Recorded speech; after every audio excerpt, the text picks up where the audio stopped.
Vale ressaltar que não é a nossa vontade que determina o chamado para o trabalho em tempo integral no reino, mas sim a vontade de Deus. Engana-se quem pensa que os trabalhos no reino em tempo integral têm um trabalho mais fácil. Observando os relatos bíblicos, constatamos o contrário, pois é um trabalho que, entre outras coisas, envolve uma batalha espiritual constante. A lição que nós aprendemos é a sustentação financeira dos missionários é um princípio bíblico que remonta ao Antigo Testamento e foi reafirmado no Novo Testamento por Paulo e pelo próprio Jesus. Os crentes são encorajados a apoiar financeiramente aqueles que se dedicam à pregação do Evangelho. Tópico 2. Contribuir para missões é juntar tesouro no céu. Em Mateus 6:20, lemos: mas ajuntai tesouros no céu, onde nem a traça nem a ferrugem consomem, e onde os ladrões não minam nem roubam. Esse versículo revela um contexto de quem domina o coração do ser humano: o tesouro do céu, Deus, ou o tesouro da terra, Mamon. Nesse sentido, podemos afirmar que quem financia a obra missionária está ajuntando tesouro no céu, pois sua atitude faz com que resultados extraordinários sejam reconhecidos na eternidade. Isso acontece quando entendemos que devemos servir a Deus de forma integral. Nesse caso, servimos a Deus também com nossos recursos financeiros. Em 2 Coríntios 9, do 6 a 7, Paulo diz, na versão ARC, e digo isto que o que semeia pouco, pouco também se fará. E o que semeia abundância, abundância também se fará. O versículo 7 fala, cada um contribua segundo o que propôs no seu coração, não com tristeza ou por necessidade, porque Deus ama o que dá com alegria. O cristão pode contribuir generosamente ou com avareza. Deus o recompensará de acordo com o que ele lhe dá. O que semeia pouco, pouco também se fará. E o que semeia abundância, abundância também se fará. Para Paulo, a contribuição não é uma perda e muito menos uma troca, mas uma forma de economizar. Ela trará benefícios substanciais para quem contribuir. Paulo não fala primeiramente da quantidade de oferta, mas da qualidade dos desejos, dos motivos do nosso coração ao ofertarmos. A viúva pobre deu uma oferta pequena, mas Deus a considerou uma quantia grande por causa da proporção da dádiva e pela dedicação total que ela resolveu ter. Lá em Lucas nós vemos essa passagem 21, de 1 a 4. Por isso somos convidados a ser participantes na cooperação financeira, do anúncio do Evangelho, como os filipenses eram no ministério do apóstolo Paulo. Filipenses 1:5. O que a gente aprende nessa lição? A contribuição financeira para a obra missionária é vista como um investimento eterno. Aqueles que apoiam a missão estão priorizando o reino de Deus sobre os tesouros terrenos, e isso demonstra um compromisso com a expansão do reino de Deus através do Evangelho, e resultará em recompensas eternas. Tá?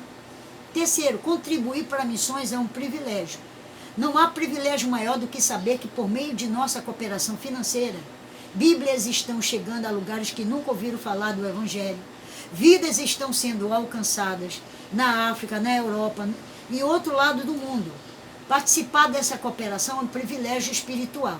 Se não podemos participar de maneira presencial, podemos fazer de maneira financeira.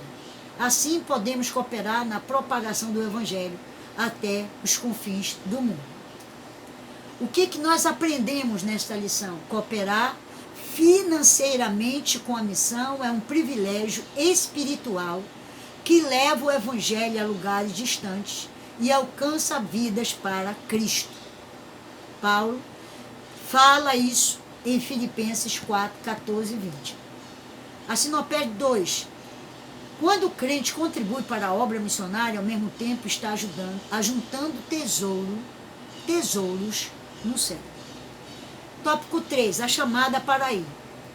Primeiro, Deus quer usar cada crente. Todo cristão deve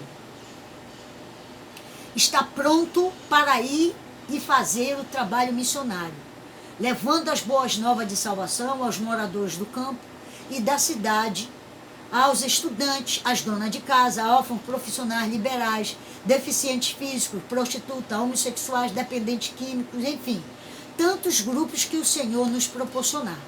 Deus deseja usar sua igreja em todos os lugares: hospitais, presídios, albergues, ilhas, aldeias indígenas, vilas, cidades, campos, praças, eventos em massa, individual e etc. Assim, para pregar o evangelho, o Senhor não enviará anjo, mas usará homens e mulheres. Hebreus, capítulo 2:16. E a epístola de Pedro, capítulo 1, versículo 12. Todavia há um preço a pagar, ou seja, a obediência à obra missionária.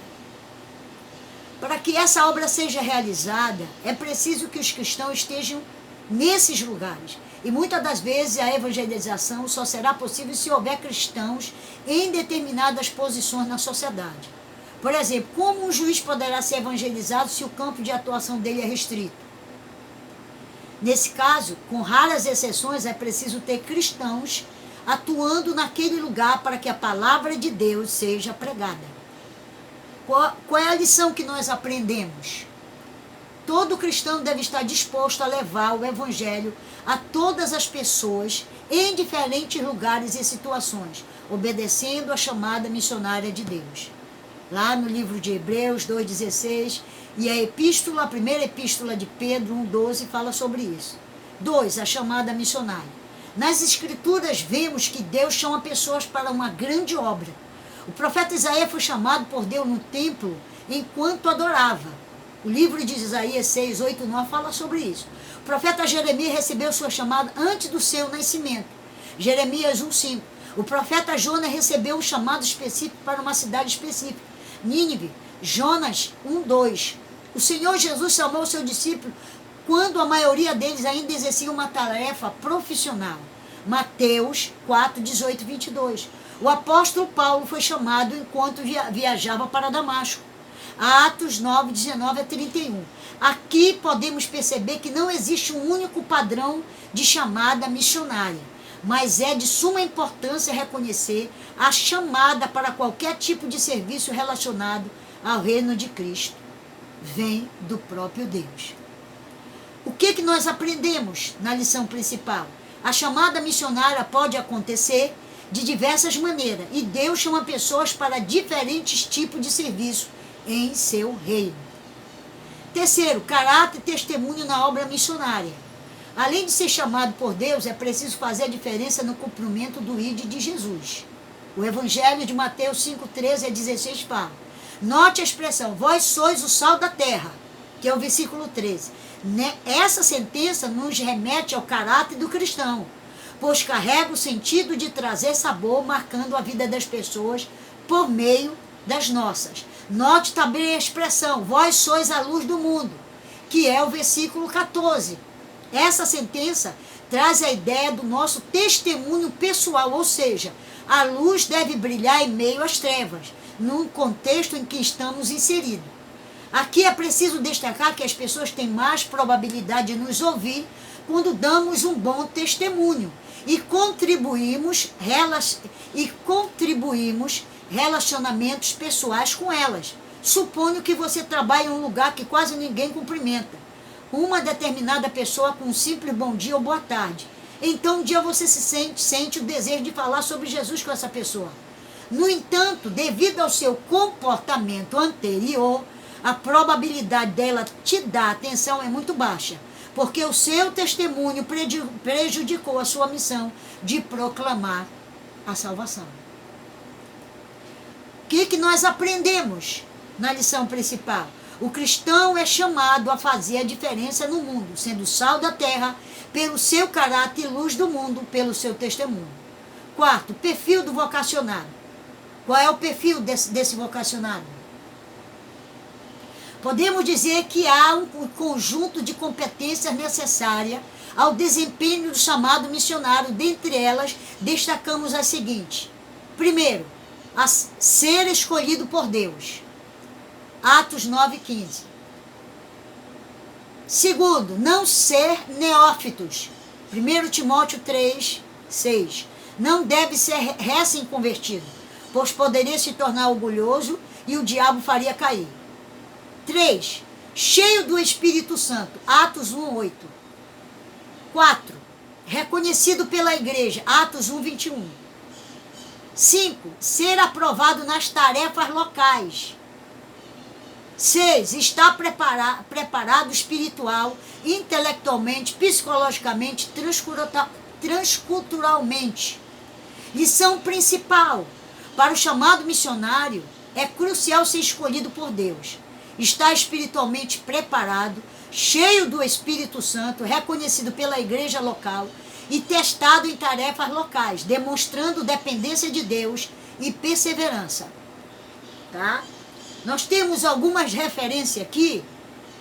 Atos 9:15, 1 Timóteo 3:6, Atos 1:8, 2 Coríntios 12:7, 2 Timóteo 4:2, se você quiser pesquisar. A sinopese do terceiro item, por intermédio da chamada missionária, Deus quer usar cada crente no campo. Agora nós vamos concluir. Nosso propósito é que a partir dessa lição, cada aluno tome uma atitude de fé e se comprometa com a obra missionária, que se coloca à disposição para se dedicar ao menos em uma modalidade da obra missionária. Orar, contribuir ou ir. A Igreja de Cristo tem a incumbência divina de perseverar na proclamação da mensagem da salvação a toda a criatura. É tempo de salvação e Deus conta conosco para expandir o seu reino no mundo. Amém? É nossa função. Não esqueça disso. É nossa função. Nós precisamos entender que a nossa parte, como igreja, precisamos fazer. Amém? Vamos orar? Pai querido, nesse momento, nós queremos te agradecer por esta oportunidade. Que esta live, ela venha abençoar cada vida, cada coração. Aqueles que vão ver, aqueles que vão contribuir para o compartilhamento desta live.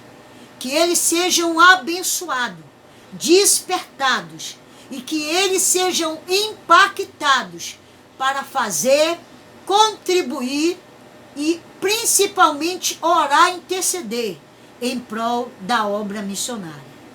Abençoa nossas vidas, abençoa o Brasil, abençoa Israel, abençoa os palestinos, todos os missionários que estão espalhados nos 4 cantos desta terra. Que o Senhor assista, para que o teu nome seja glorificado. É o que eu te peço e te agradeço em nome de Jesus. Amém. Que Deus te abençoe, que Deus te guarde, é o que nós desejamos. Fica na paz de Cristo. Um abraço no coração. Amém.